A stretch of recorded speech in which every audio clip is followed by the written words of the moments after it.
everyone. Welcome to Christiana's Psychic Café. I'm so glad you're here. We have a great show for you. It is actually not the show I promoted last week. We had to put together a whole new show, and we did. I am so grateful for my friends who were able to be on the show with me today. Our topic? The psychic business is unpredictable. We're going to talk to two full-time professional tarot readers. Helene Martz, who many of you know, she'll be on in the second half of the show. We had to pre-record her because she's doing a reading right now. She says she'll join us in the chat room later. But first up, we have Jenna Matlin of Queen of Wands Tarot. Hey, Jenna, how are you today? Good, Christiana. Thank you for having me on, and hello, everybody. Nice to see you. Thank you for coming tonight. Jenna, you and I have not met in person, but we've become friends on Facebook, and I understand that you have just celebrated your first year as a full-time reader. That's right. I went live September 1st of last year, going full-time, making the leap after about a good 6 months of research. I've always done tarot on the side, part-time here and there. I put it aside as I got my master's degree, and then really just decided, why am I not doing the thing that I love to do? Why am I filling out an Excel spreadsheet in an office and, supporting other people's dreams, and I'm not following my own?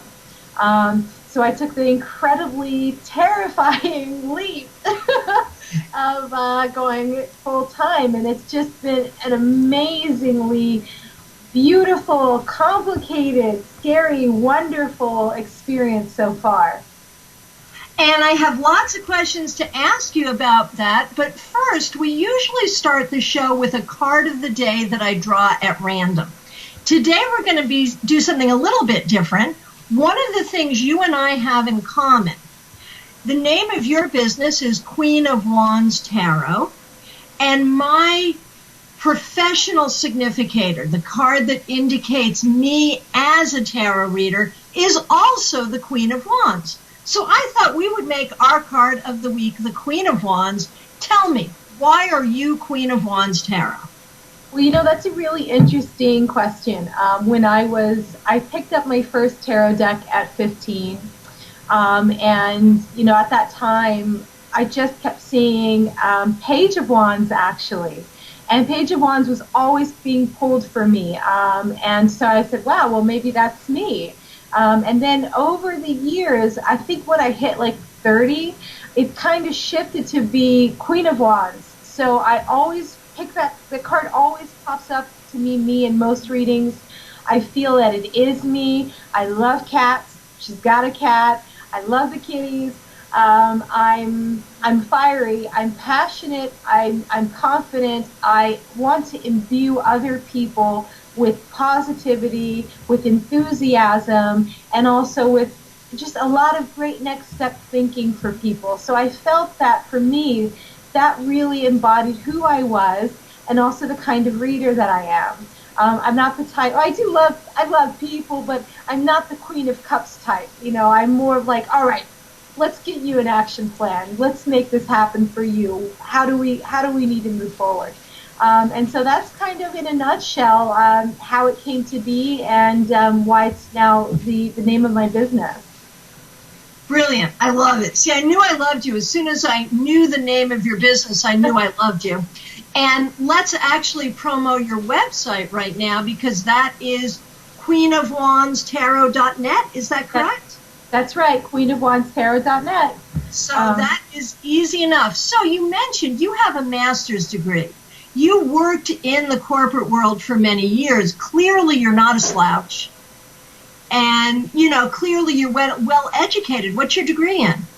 My master's degree is in organizational psychology and leadership. It's a master's science. But the emphasis with my particular track was coaching, executive coaching, performance consulting, basically being a troubleshooter for both individuals and small groups and businesses. So helping people understand first. And I think when I do a tarot reading, I feel half the work is really getting to the nugget of the question. What's the real question that's being asked here? Because a lot of times the question that's being asked is not, it's the cover of the question that's really going to produce amazing positive change for people. And actually, I got the degree to move further in my own career. And so when I decided to make this move, I was like, it's funny how we do things and later on realize that there was this method to my madness all along. I just hadn't formed it yet. So that's what I do. And I spent a lot of academic hours with professors learning techniques in coaching others and helping others move forward. I love it when I talk to well-educated tarot readers. It is so counter what some of the public thinks of us as, and I would say the majority of us, the vast majority of us, are either formally well-educated, as you are, or are at least smart and well self-educated, as I like to think I am. So I just think that's terrific. So tell us about your business. What does your business look like right now? Well, let's see. I just did like a report overview of my business. I have almost 600 people on my mailing list. Everyone who's on my mailing list are people I've read for. So I've read for about 600 individual people for the last year. I have my own reading room. I don't read out of my home. I share a business with a wellness center. I do parties, I do festivals, but it seems like as my clients, my client base is growing, I'm actually moving away from the festivals. So when I started, I had no business experience. I mean, not really. I sold a lot of Girl Scout cookies. That was about the extent of my background. But I found that I took to it like a duck to water. I couldn't believe that I was actually as good at this as I have become. I just bought, starting a home business 101 for dummies. I bought Internet Marketing for Dummies, and I just started, following it page by page. So my business has been quite successful, and I really hope that it moves forward. In fact, I was making at the 6-month mark what I had projected to make in a year. So I feel like the growth has been a lot quicker than I knew. Mm-hmm. And this is mostly non-online readings. These are in-person readings in my neighborhood or area. And how are you marketing to the people in your area? Well, when I first started my business, I contacted Living Social, and I ran a deal, and that catapulted my business like it never could have. It pushed me ahead like 6 months, because they agreed to run me. So I did that, and I optimized my website. I'm on all my local newsletters, emails, like what festival is going on or what women's group is doing what, and I'm just really assertive in letting people know who I am and what I have to offer. Chase Utley, Phillies baseball player, has this huge gala every year, and every time I tell myself, I'm not good enough to do that, or they'll say no, or who do I think to ask, I go ahead and push through that, and I ask. So I didn't get booked for their gala event last year, but I'm online for perhaps this year. So I think that's the biggest thing, is just pushing through that fear and not taking no personally. But every time I go into a networking event and I'm like, I no longer have this long professional name that everyone goes, ooh, you speak Chinese or whatever, now I'm just a tarot card reader. That does take an ongoing sense of bravery, because we are fighting against so much stereotyping, stigma, misinformation about what tarot is and what we do as professionals. And you bring up so many good points there. I'm struck by the fact that when we look at your education and we look at your corporate background, you really are uniquely suited to the two parts of your business, one being the actual giving the reading, and two being the marketing. Mm-hmm. And you seem to have both of those going really strong for you. And, I'm glad you mentioned that you speak Chinese, because I was checking out your Facebook page. You have a few languages. What languages do you speak? Yeah, well, my first degree is anthropology, and so I lived in China, and I learned Mandarin while I was there, so I speak that the best. I grew up in San Diego, so my Spanish is pretty fair. I lived in Korea for a year, so I do have some Korean under the belt, and then I also lived in Turkey for a year, and I have Turkish under the belt. So, yeah, I'm kind of one of those people that languages, it just comes very easily to me. I enjoy speaking in other languages, but don't ask me to calculate the tip on the bill. Where I got one gift, I certainly did not in another. So that's just how it goes. So, do you do tarot readings in languages other than English at this point? I have, if they've come in and they were comfortable. I have actually, when I do festivals in a certain area of Philadelphia, I tend to get a lot of Chinese people sitting down, and that's a lot of fun when I can do readings in Chinese. I love to do that. But in general, no. I think culturally, most people that are comfortable in English are probably seeking out a tarot reading. I just haven't had a lot of experience with that. Now, let me ask you this. You've been in business full-time for a year, but of course part-time for many years leading up to that. Mm-hmm. What has been your biggest challenge or your biggest problem in business? Oh, boy. You know what? I actually think my biggest challenge was learning to stop working.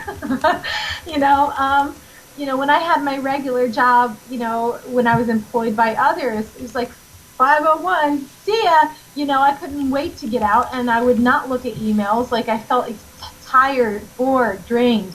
But now I find that it's so exciting, and I love it so much that I actually could burn out because I'm just not giving myself enough rest. And so for me, really creating a very powerful and important work-life balance has been the biggest challenge. Saying no to people who want readings when it's like 10 o'clock at night or on a day that I don't read. That's been the biggest challenge. Figuring out my taxes has just been, again, the math thing. I'm just somebody, here, I'm going to give you money and you deal with my taxes. So I think those have been the hardest things. Yeah, and that's about it, I would say, in terms of an overarching theme about what's been the hardest for me. Sure. And what advice would you give to someone else who is just starting out? Maybe someone who is just doing some part-time readings and finding that they're good at it and finding this is their passion. What advice would you give to them to make that leap and really get serious about the tarot business? I think one of my first pieces of advice is if you don't have a partner or somebody that is contributing financially, then you might want to save up 6 months to have a nice nest egg. Because what I see is people kind of jumping into the business, but they don't have the they don't have the money to kind of back their lifestyle as they make the transition. And so they tend to take on options that may not be best for them, or even options that further contribute to the stigma of tarot. By that I mean, taking gigs that they're not comfortable with, or gigs where they're just kind of being made fun of because they need the money. So I think that would be the first thing. Really do your research. Take a business class, find out what other readers are in the area, create your niche market, what makes you different, and learn how to do do the books of your business, learn how to register the business in your state. I think all of these things need to happen before you go live. And when you do, you'll be so much stronger as a result. So I would say that those are probably my starting steps. Nice. Very good. Very good. And where do you see yourself? I mean, clearly you've had a great first year. Yeah. And clearly you were well prepared for it. Where do you see yourself 5 years from now? Oh, my goodness. That's a good question. I'm not sure, to be honest. I'm really just taking this, 6 months by 6 months at this point. Coming up, I have a few ebooks in the works that I'm thinking about. I also have a tarot deck that I want to create. I really want to continue my love of teaching and becoming a better reader, and doing a better integration of coaching and tarot, and perhaps also teaching other life coaches how to use tarot as a tool for their own businesses. So I see a lot of opportunities for cross learning and cross development. So that's really in the far future. Right now I'm just whew, I made it, and just trying to shore up areas that I know that I have weaknesses in. I would say that's probably the second piece of advice, is really take feedback to heart. When clients are hard with you, or they have harsh feedback, even if it's hard to hear, if you get criticism, there's always feedback in that for growth. And so really being open to hearing negative and positive is so important in just making it a truly strong business for yourself. Wow, that's brilliant. Dare I ask this question? You don't have to answer this if you don't want to. But it would be so enlightening. Give us an example of a criticism that you've received. You know what? This happened when I first started out. I was reading at a festival, a street festival, not like a psychic fair. So you have people drinking beers, there's all kinds of people. I had a woman sit down, and she had a gorgeous 8-month-old baby in a stroller. And she says, I just want a 3-card reading, and I want it about my daughter. And I said, okay, sure. So we do the thing. I pull out 3 cards: Death, 10 of Swords, 3 of Swords. Oh my God. Yeah, I've never since seen that. I was in full panic mode, so I was and then since I had those 3 cards weren't really about the baby, I felt it could have been about a relationship maybe with the father. So I started asking more questions. I said, how's your relationship with your husband? Oh, it's great, it's fine. How's your relationship with his side of the family?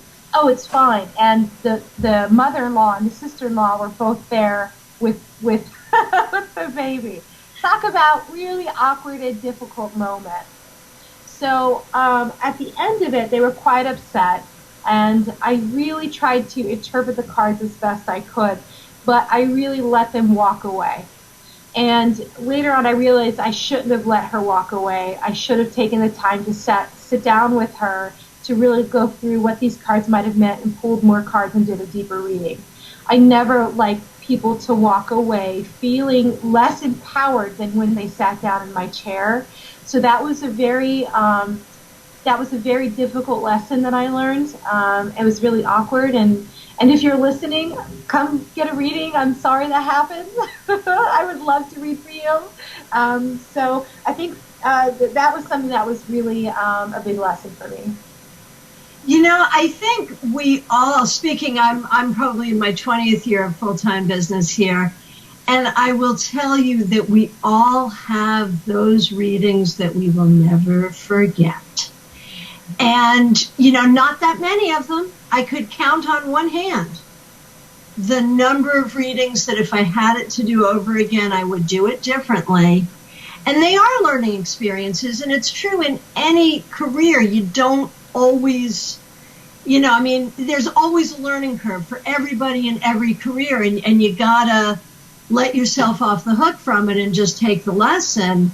But that's a tough thing, and thank you for sharing that story. I'm sure that every reader who is here watching us tonight benefits from hearing that even seasoned professionals will have those moments. I would say mine in recent history was a very similar thing, and it was not that the cards were obviously negative, and I don't tend to talk about each card. So even if the images are a little negative, I say what I see. I don't really say, this is the Three of Swords or this is death. I don't really do that. So I can get away with a lot. But I was at a festival. It was not time for a really deep reading. And I was reading for someone that I knew from another context who happened to be at the festival. And it was very clear to me when I read for her that her husband would not enjoy longevity. In fact, I was very sure that he would be passing on within a few months. Now, this is a 10-minute reading at a festival. And so I sort of did this, does your husband have some health issues? Maybe he should see a doctor. And she was really steering me away from that into other things. And so I got very spiritual about it. I was like, well, your husband will always be with you. And it was a fine meeting. I didn't lie. Yes. And so she calls me like 3 months later. Why didn't you tell me my husband was going to die? I was like, good Lord, I did everything but tell you, and I tried to tell you, and you wouldn't hear it. But I still think about that and wonder what I could have done differently. Should I have been more clear? Should I have, in a 10-minute reading, say, I think your husband's going to die in the next 3 months? Should I have done that? I don't think so. I don't know. Should I have done that? Well, you know what? I think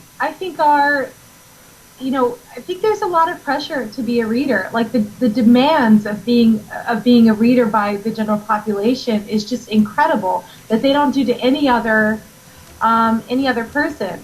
I mean, I think for your situation, I feel like what really happened was she knew that, part of her really knew that, her intuitive self knew that, and she wasn't ready to look at it, so that was why she was steering you away. And then when it happened, she had a lot of anger and a lot of bitterness, and some of that got projected onto you. Mm-hmm. I feel like you did what you can, and we always want to be careful, especially in those 10-minute readings, because we're not having enough time to really check in with people, to feel where people are intrinsically at and how they're going to take that information. So as readers, it's like we have three brains running all at the same time. We have the intuitive sense where we're getting the messages. We have our social sense, which is like, how is this person going to take the messages that I'm receiving or not? And then we have this third piece, which is like, I've got 10 minutes to do this, and then I've got to line with 20 people. Right? So you have all these three kind of things happening at the same time, and I think that that's really something that the general population doesn't really understand. That, right. We don't, just because we didn't say it doesn't mean we didn't see it, but sometimes we have to make lightning quick decisions as to whether that information is going to be heard or even if it's going to be helpful. And sometimes that's not always feasible to do right away. Right. And, looking back, I would always rather not give that information. I gave her, make sure he sees a doctor. I gave her a lot of pieces that would be helpful. Mm-hmm. And when we had the phone conversation, when she, called me obviously upset, I was able to say, let's look at the ways it did come up in the reading. And let's talk about the fact that, since it was there and I saw it, you saw it, we all saw it, we talked about it in the way that was comfortable for us to talk about it. And if it shows up like that, doesn't that kind of mean it was unpreventable?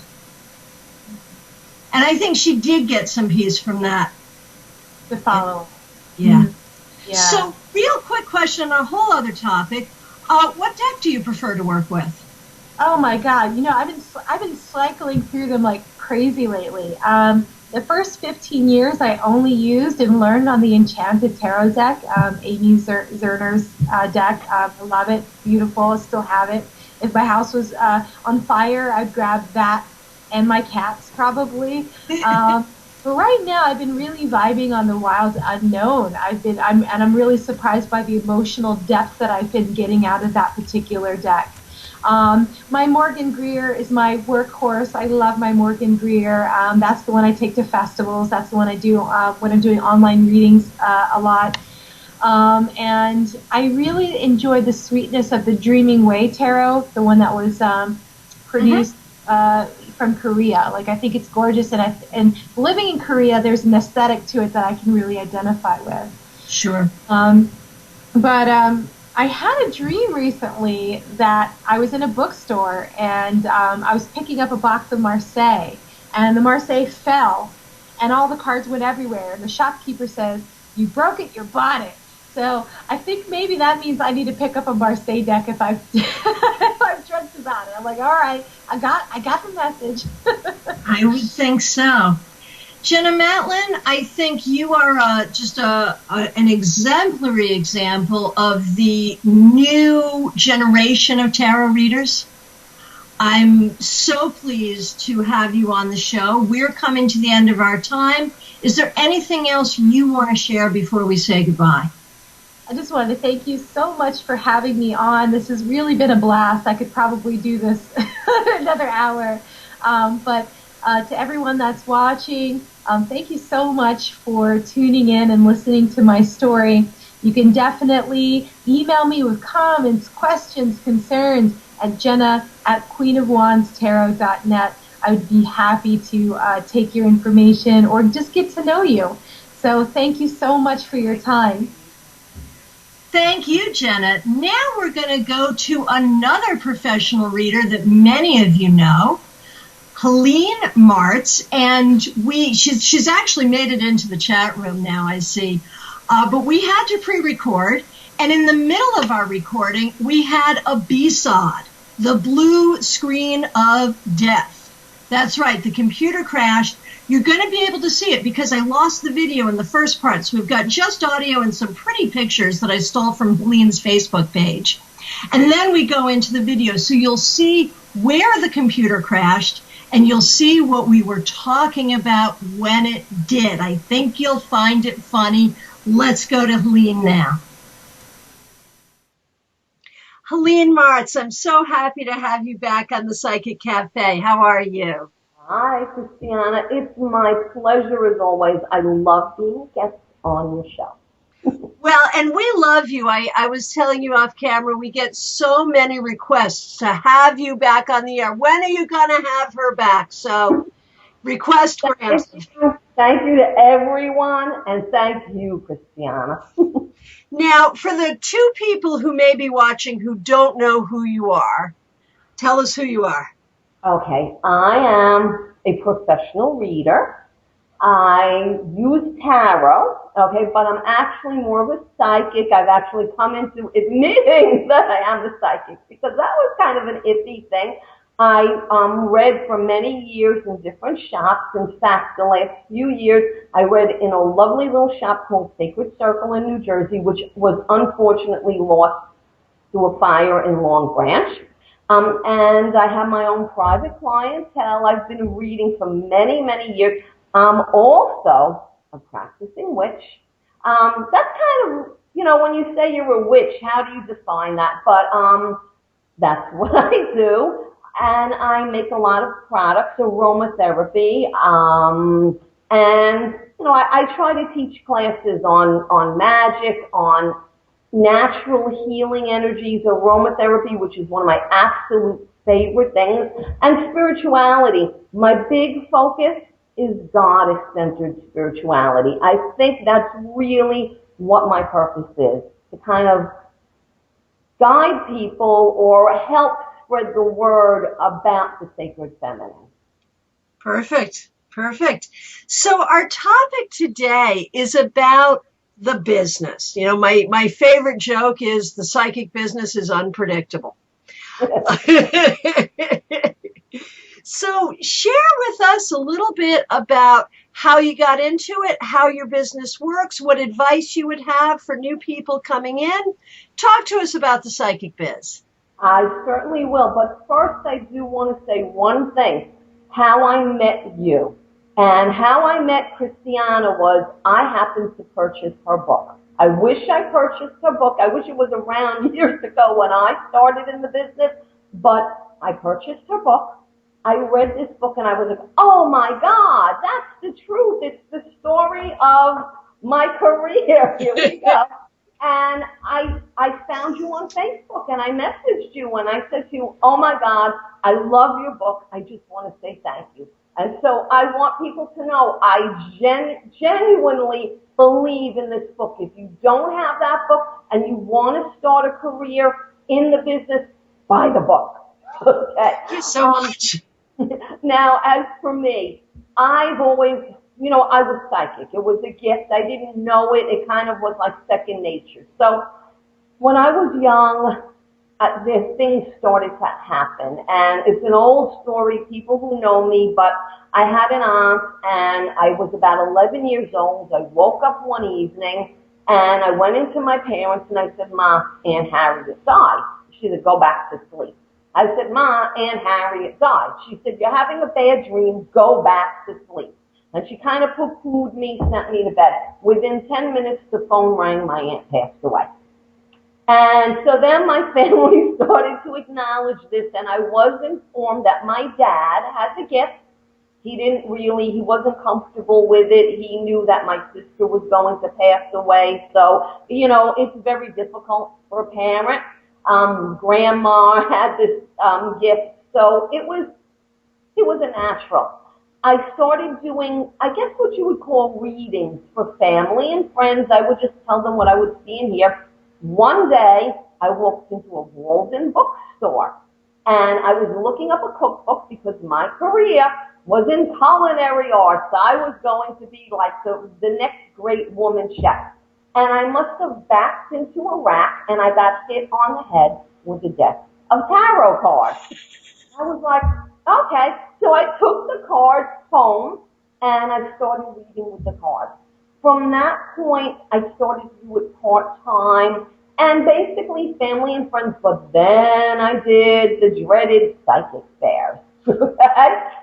And the psychic fairs that were a little bit different than the way they are today, but back in the day, like there would be a hotel in Westchester. And you're familiar with Connecticut, Westchester, you would go like to the Marriott Hotel, and you would pay a fee or they would take percentages and you would get a table. And there were like 24 readers in the room, and there would be a row of chairs. There was no ambiance whatsoever in this place.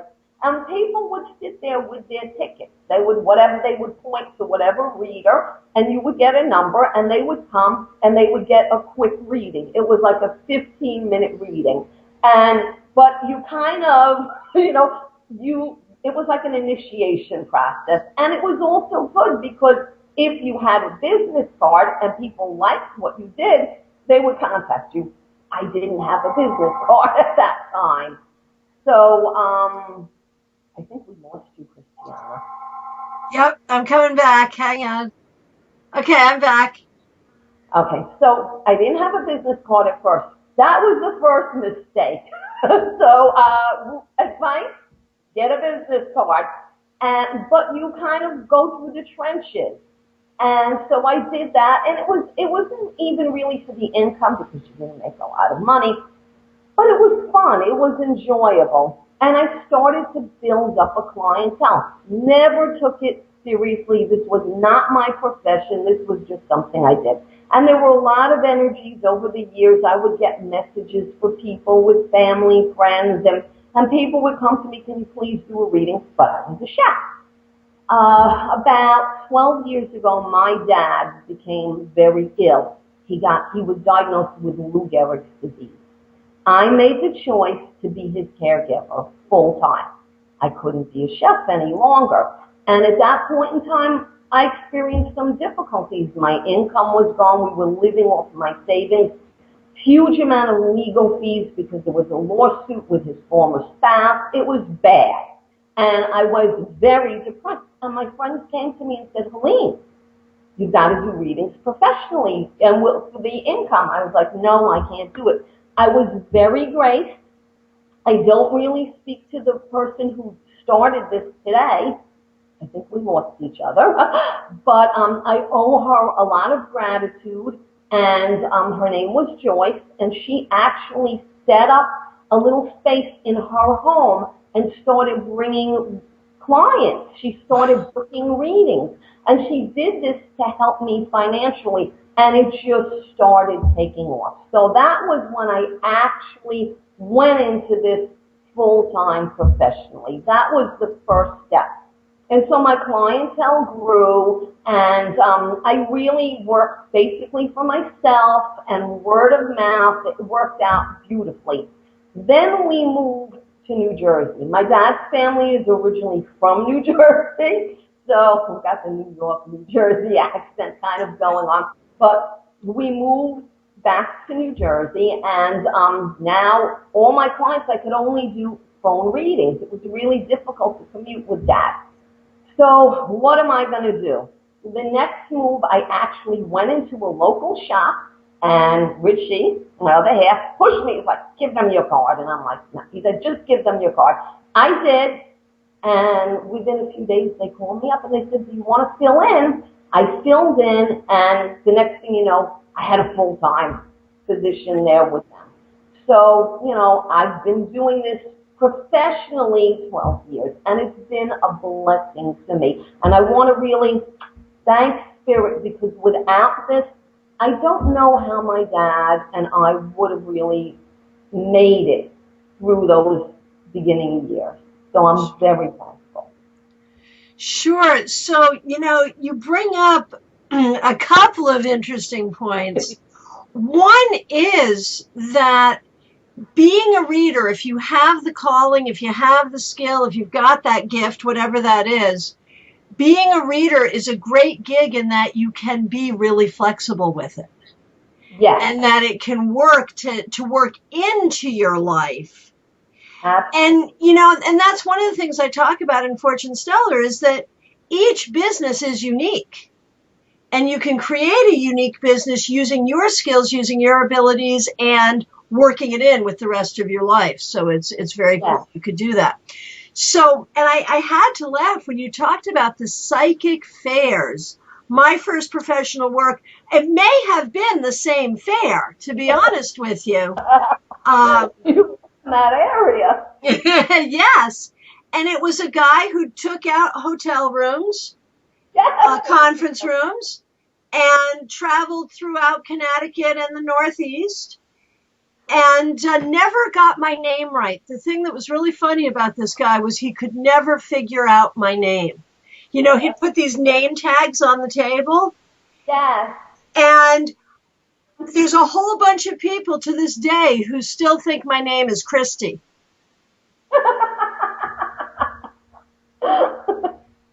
But that, it is trial by fire. I remember, how do you do a reading for 15 minutes? I was used to reading for friends, and it took as long as it took. How do you do 15 minutes? And then later on, I actually ran my own psychic fair, and mine had ambiance. I want you to know that. We did the hotel room thing. We went around to different places, but mine had ambiance. So there you go. That was one of my questions about how that worked. And I remember the people sitting there in their chairs with their tickets, and just what an atmosphere that was. So yeah, you and I definitely have that in our history. So what would you say has been the biggest challenge or the biggest problem in building and maintaining a psychic business? Okay, I think I've been fortunate, so I have to say I really haven't had problems. It just came.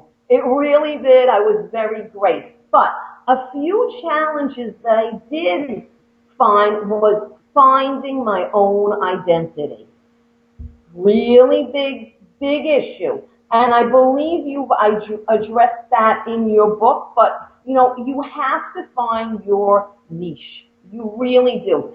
Big problem for me was because I am pagan, because I'm a practicing witch, I kind of assumed my clientele knew that about me. And I worked for the last several years in a metaphysical shop out here. Now, I did in New York too, but out here, I had a very large clientele in a metaphysical shop. So, you're thinking, well, they're pagan. My clientele is really not predominantly pagan. And so I started sending out a newsletter.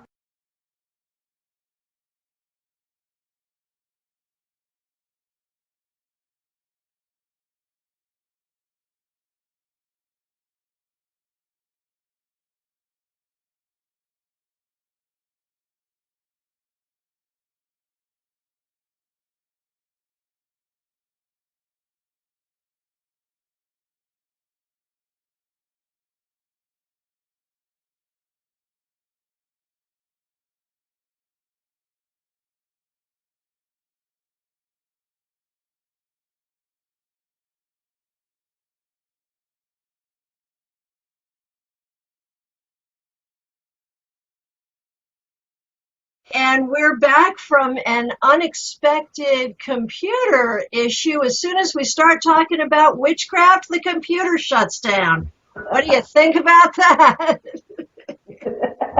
I wonder if it's one of the clients that was scared about the witchcraft. Exactly. So that's what we were talking about, is being a pagan and serving a wide variety of clientele, the majority of which are not pagan or don't understand paganism. How's that been for you? Well, that's where I'm talking about finding your niche and finding your clients. Just because I'm pagan doesn't mean that my perfect clients or the people that come to me are pagan. And that was a lesson that I learned, because I never had it. People come in, you read, never gave it a clue. So when I started my newsletter, and then the shop unfortunately burnt down, so how do you reach everyone is via this newsletter. And of course I had my metaphysical, and I talked about the craft and blah, blah, blah. And all of a sudden I get people acting out of the newsletter.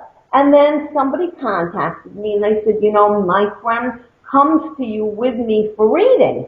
And she didn't know that you were a witch. So she can't come to you anymore for readings, but she would like you to come to my house to give me a reading. And I was like, what? I'm still the same person. It's still the same energy. And I declined. But you also need to have a thick skin, because I got very upset when all this started to happen. I took it personally. Don't take things personally. Okay? Right. That's another important lesson. But you have to find your clientele. You have to know who you're reading for. And you talk about fees. You really give good, solid advice in your book. And all that falls into finding your niche and finding your clientele. Right. Because, if your clientele is middle-class working people, you have to make those rates accordingly for those people. Otherwise, you won't have business. If you live in an affluent area, you could charge more money because it goes there. So all that goes hand in hand, and I think that that's really important energies, and those are important chapters within your book that's really helpful to someone starting out.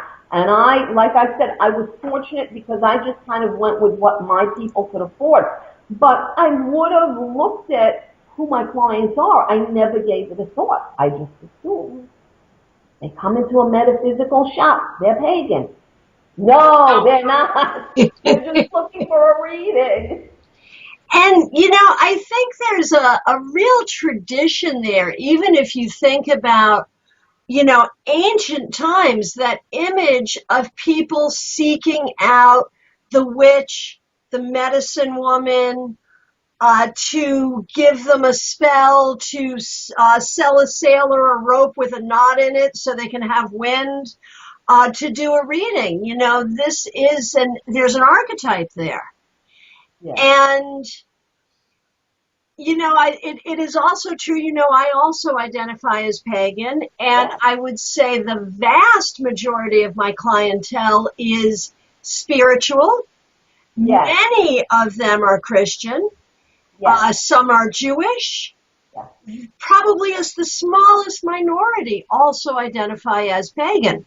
I like reading for pagans because we can really talk about things from that perspective. We can talk about magical solutions. We can talk about, I like to read from a spiritual perspective. And when I'm reading for a Christian, I was raised Christian. I am well versed in biblical concepts, and I can tell you what chapter you need to read to help yourself. So I read from a very Christian perspective when I need to, and I'm fine with that. It's all one. It's all good. That's a bonus. That's a bonus. It is a bonus. It absolutely is. But it is interesting. When you talk about the people who really enjoy us, who are helped by our readings, but who are uncomfortable that not only is our path different than theirs, but that they have some misconceptions about our path to think that we are evil. I don't think that they would have a problem visiting a business person who happens to be Jewish. That wouldn't be an issue for them. Right. But being seen going into a pagan premises, that's uncomfortable because they think we have breakfast with Satan. And that's the part that bothers me. I remember talking to someone who was a very long-term client, and we'd been through all kinds of things together. And she said to me, I know you don't believe in God. And I was like, well, I may not use that word, but don't you think we honor the same higher power? And so, I feel your pain. I feel your frustration. It's a tough, tough thing. And you have to have a thick skin. If you want to do this professionally, honestly, you need to have a thick skin or say goodbye. It's just not going to happen. Because not only that, you're not always going to get the nicest clients either. Okay? And I laughed when you talked about that in your book. How to deal with people. And you are going to deal with people that aren't always nice. Yesterday I saw a question in one of the Facebook groups, and I believe you answered that too. And they asked, were you ever unable to connect with a client?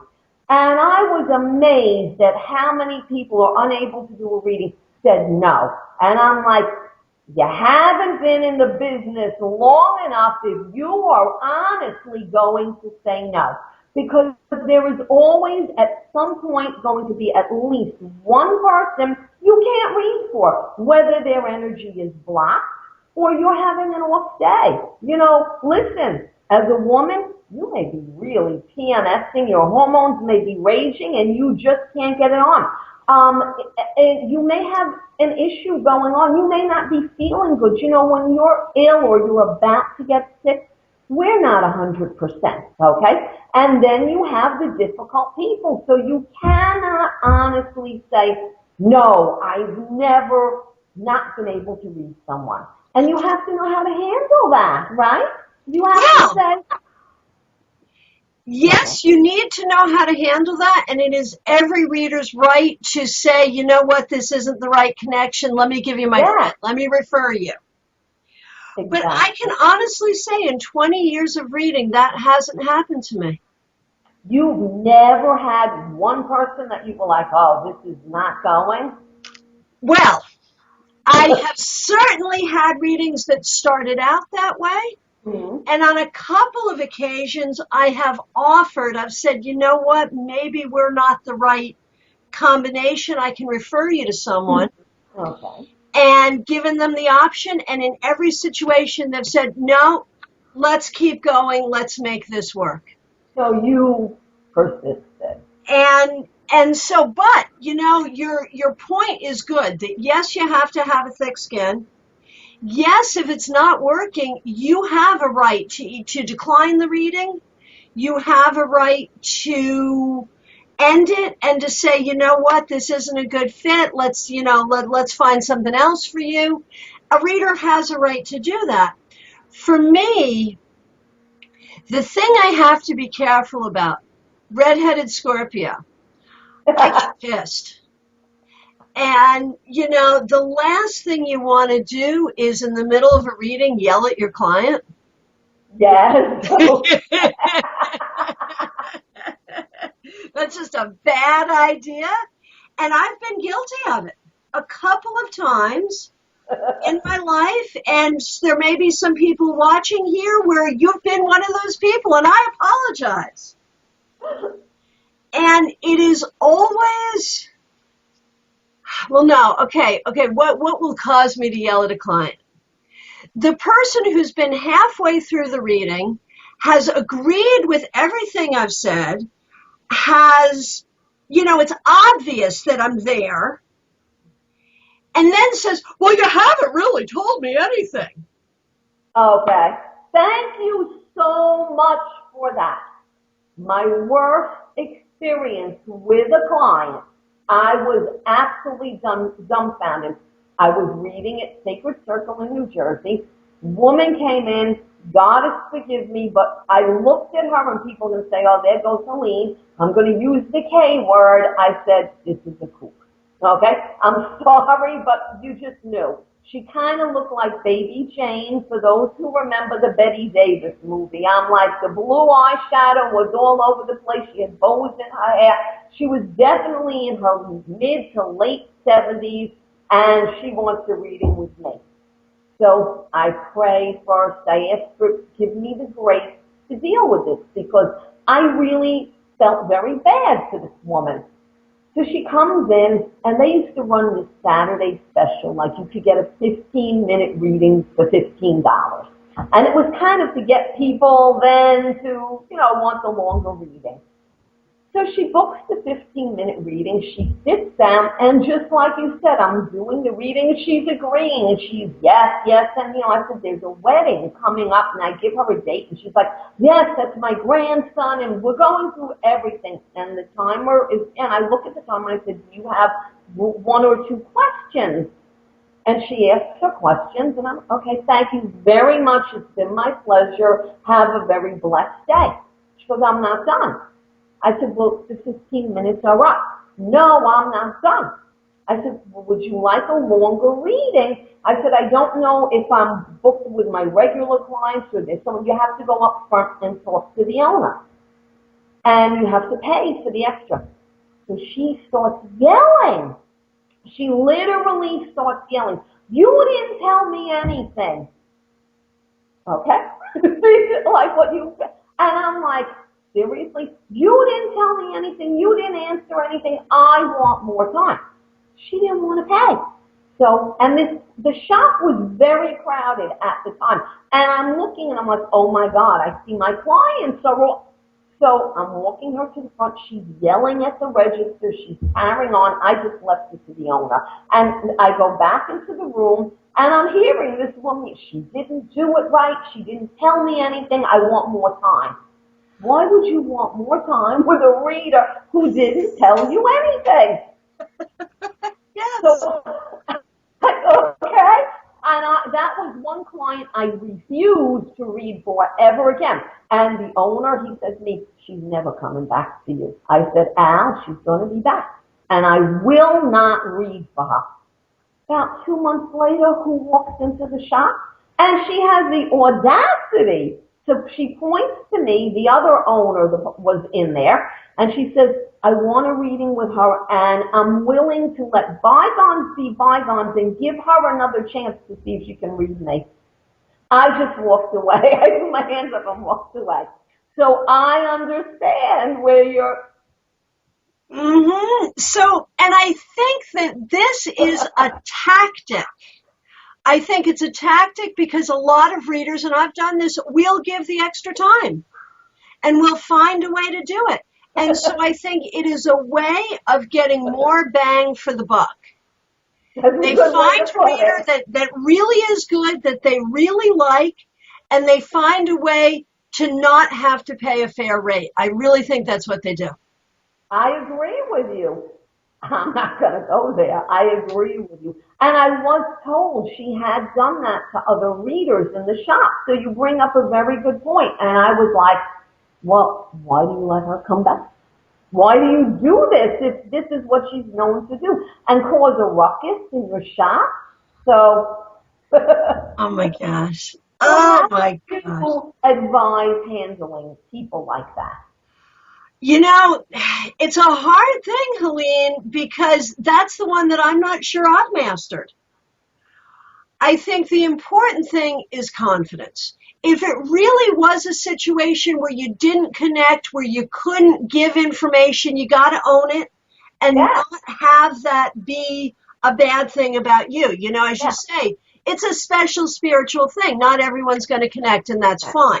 Mm-hmm. But if it's a client trying to take advantage of you, you have to decide how you're going to play it. There's no right or wrong answer. You can decide to cut and run. You can say, you know what, I'm not the right reader for you, and be done. You can give them the extra time they want and make them happy, and be done. Or you can do, as you did, complete the reading and never freaking read for them again. That works too. So I don't think there is a right answer. And it's sad that there are people who will try to take advantage of us.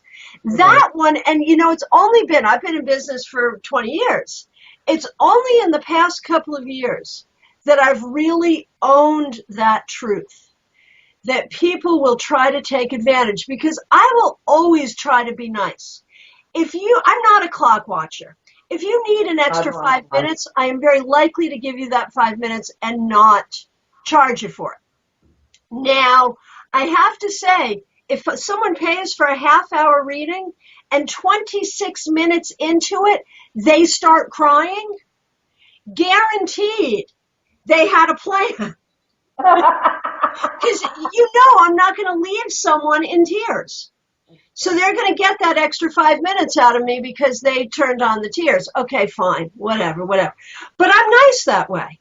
And if you really need it and I know you can't afford it, I'm going to try to find a way to make it work for you. Exactly. You have to be a human being. You know, my grandfather would say that about other things, but especially as a reader. Yes, there's got to be compassion, and you have to, I always try to do a certain amount of charity work, a certain amount of free work, because these are our gifts. We were given our gifts. We should give freely of our gifts. That's how I see it. You see it that way too. Yeah.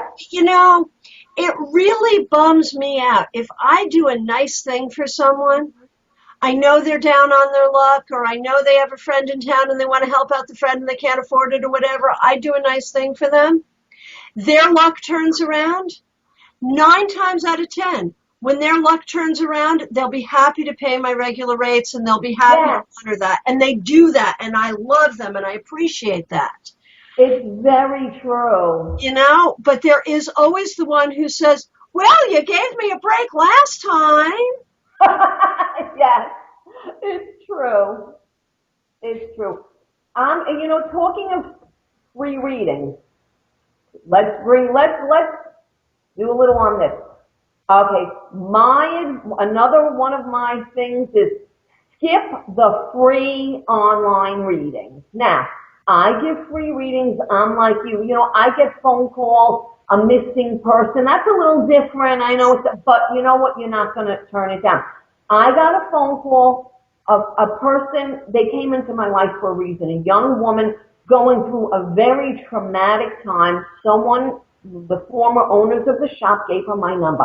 Young children, really difficult situation. She calls me hysterical crying. I could hear the children in the background. My heart went out to her. I sat on the phone with her over an hour. We did this reading, And I was like, I don't know if I helped her, but I had to tell her the truth about a certain situation.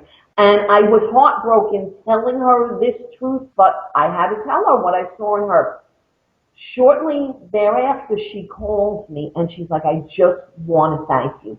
She said, you completely changed my life. And you never took any money. I said, listen, that's what we do. We're spiritual people. Here's this young woman. She's got children. Nobody's helping her. Bad situation. She's kind of devastated. You've got to step in and do what you can spiritually. You want to know that young woman turned out to be one of my most amazing clients because she has referred me to so many people. And she has booked so many parties where my reach has extended so many people. So Spirit always gives back. Now, free online readings, that's a whole different ballgame. And I'd really like to hear what you think about it. My take, when I moved to New Jersey, and again, all my clients, New York, Westchester, all that.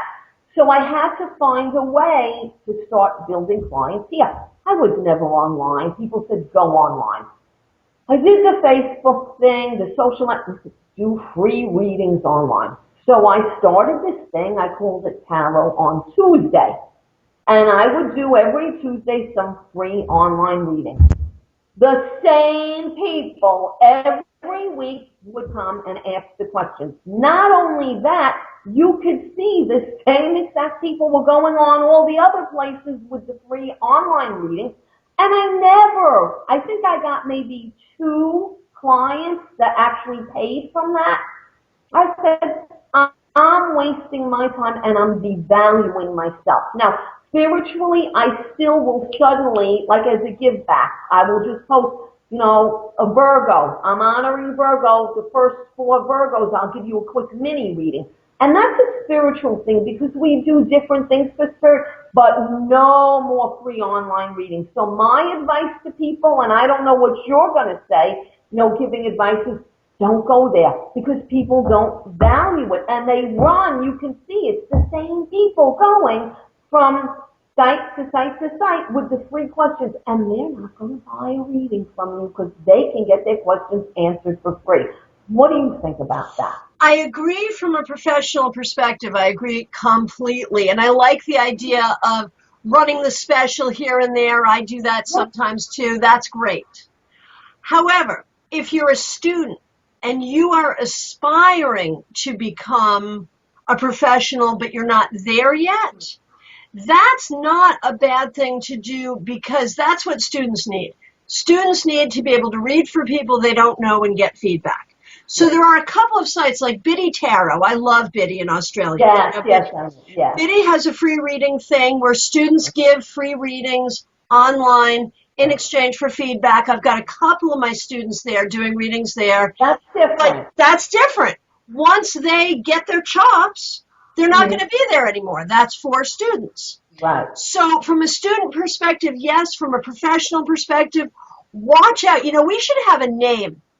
I used to work in radio. I started out as the resident psychic on a couple of morning FM shows, and I ended up being the morning girl as part of the morning team. So on Thursdays, I'd do psychic readings, and the rest of the time I read the weather and talked about celebrities and whatever. And, they have like radio contests, the 9th caller, who can answer this question, those kinds of things. There were people who would always call in to win the prizes, and we had a name for them. We called them prize pigs. I still remember, this is going back years, and I can still remember the name of all the prize pigs. And I ended up working at enough stations in a region that those same prize pigs would call all the different stations. I mean, they must have been sitting there with 5 different radios to win a case of Coke, stupid stuff. So we call them prize picks. So I think we need a name. I like that idea. I like that idea. And you know what's scary? You said you remember the names. And it's true, we do. So we are on to you. Right. You value us enough to spend your time and ask questions, but you don't value us enough to ever buy a reading. What is up with that? Okay, we are coming to the end of our time. So I am going to ask you, what else? What other pieces of advice do you have for tarot professionals? Don't quit your day job, not until you've done enough, okay, to know that you can support yourself, because many tarot professionals cannot pay their bills on this alone. You know, you have to still pay medical insurance for yourself. You don't have a boss, okay? There are taxes and things. So, you know, don't go into this saying, I'm going to do this full time. Start small and see where it takes you. Okay, that's a big one. Have a business card. Work those psychic fairs. They're awful, but you need to do them. If you can, skip the free online readings. Do not undervalue or overvalue your work. Okay? Find that happy medium. Have a separate phone line for business, because people will call your home phone and you'll be sitting at dinner with your spouse, or you may be in bed, and believe me, the crazy phone calls come.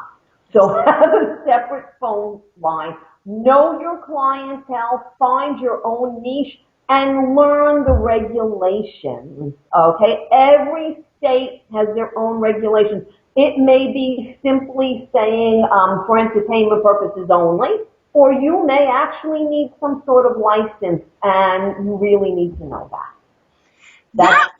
I want to thank you so much for being a part of Christiana's Psychic Café. You really are a regular here. And we're so honored to have you be part of our family, and I'm just so honored to know you. Thank you so much for sharing your wisdom here today. Christiana, thank you. It's been a pleasure that I've gotten to know you. Thank you for your book, which created this connection. Thank you to everyone in your community, and I'm very grateful, and blessings to everyone. Namaste.